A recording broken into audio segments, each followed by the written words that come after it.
Republicans had watched Donald Trump unleash powerful forces inside their party for more than a year.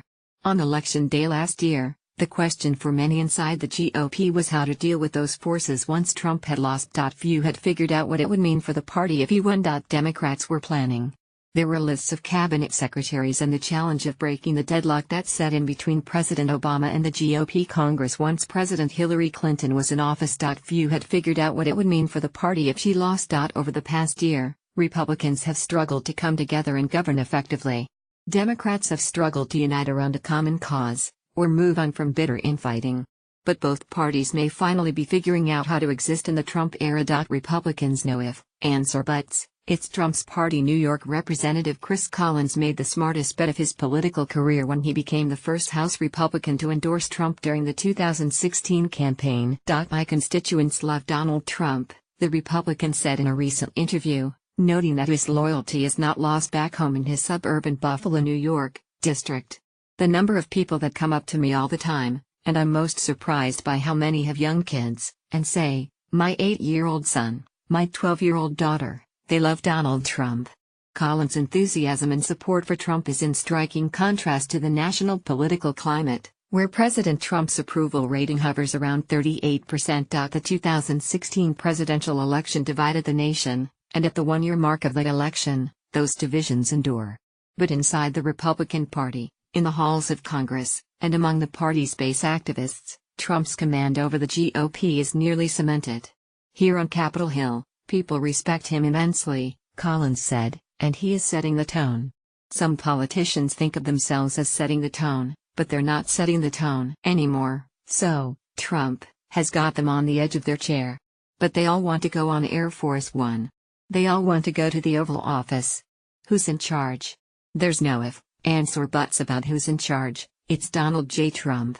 Enacting the most significant overhaul of the federal tax code since the Reagan era could eliminate any lingering doubt that the GOP will stand unified behind him. Trump is not without high-profile GOP detractors, like Senators Jeff Flake of Arizona and Bob Corker of Tennessee, who have laid plain their concerns about Trump's character and tilt toward more nationalist, protectionist politics. That shift has been the most notable realignment under Trump, and the toughest one for many traditional conservatives to embrace, said Hans Noel, who studies political parties at Georgetown University.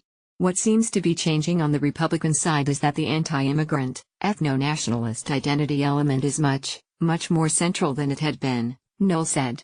If anything, it had been slowly fading over the last several decades as an important part of what it means to be conservative, and it is reasserting itself in both the ideology and in the party that is most aligned with that ideology. Flake and Corker have offered blistering critiques of the president, but their voices are fading in the party because both have opted for retirement over re-election campaigns in 2018. Former House Majority Leader Eric Cantor, Republican Virginia, said Republicans need to continue to work on expanding the party tent.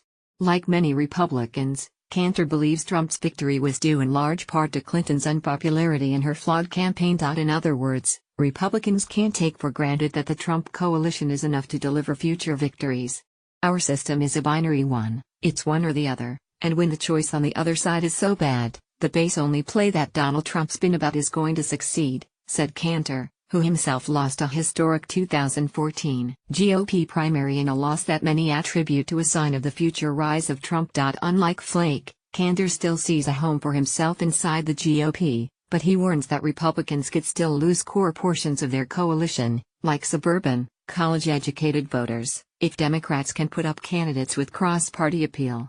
They're the ones, if given a viable choice on the other side, they're going to opt for that viable choice if the Republican Party doesn't adopt more of an inclusive, expansive mantle, he said. Full control of D.C., with little to show for it. Republicans are candid that this first year has been an uneasy one between the two ends of Pennsylvania Avenue. For most of this year, the president and Republicans in Congress were just kind of circling each other like wary boxers trying to figure out what the other one is going to be like and how to get the drop on them, said Stephen Law, who runs the GOP super PAC American Crossroads and is a longtime ally